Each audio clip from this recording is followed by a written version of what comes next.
I saw a poll today, I forget what, but 80-something% of Americans feel they don't understand Obamacare.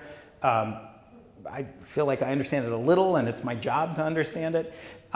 You probably feel a bit confused by what it is, but if I had to press you, you'd probably say, well, it has something to do with getting uninsured people insurance. And that is a big part of it, and that is a big issue, and depending on what state you're in and how that plays out, that'll be a big issue.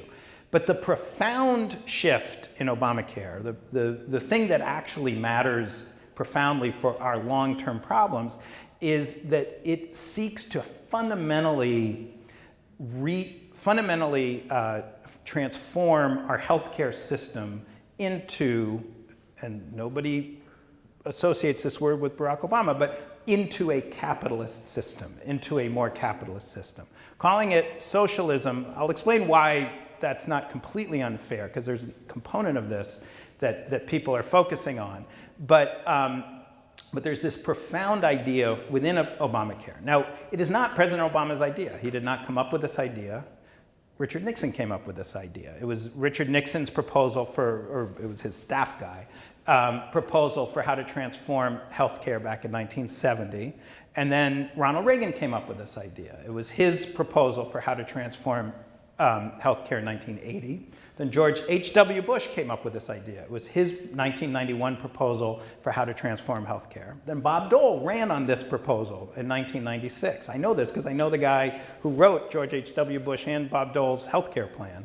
And then George W. Bush proposed this as well. This is as Republican an idea as exists. For most of that time, it was broadly, much of the left was focused on a single-payer European-style program where you have, truly a government, I think you could call that a socialist system where the government is basically the healthcare provider.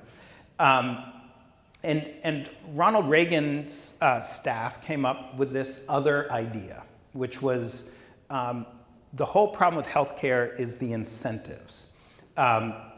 The incentives are all in the wrong direction, and we need to shift those incentives.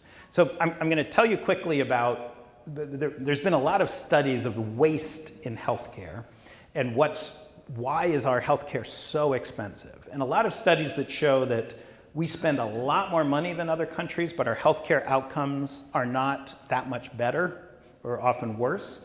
And they also have done enormous regional studies where they'll look at different parts of the United States and notice that the money going into healthcare doesn't seem to correlate at all with the health outcomes on the other side, even when you control for things like poverty and diabetes or whatever.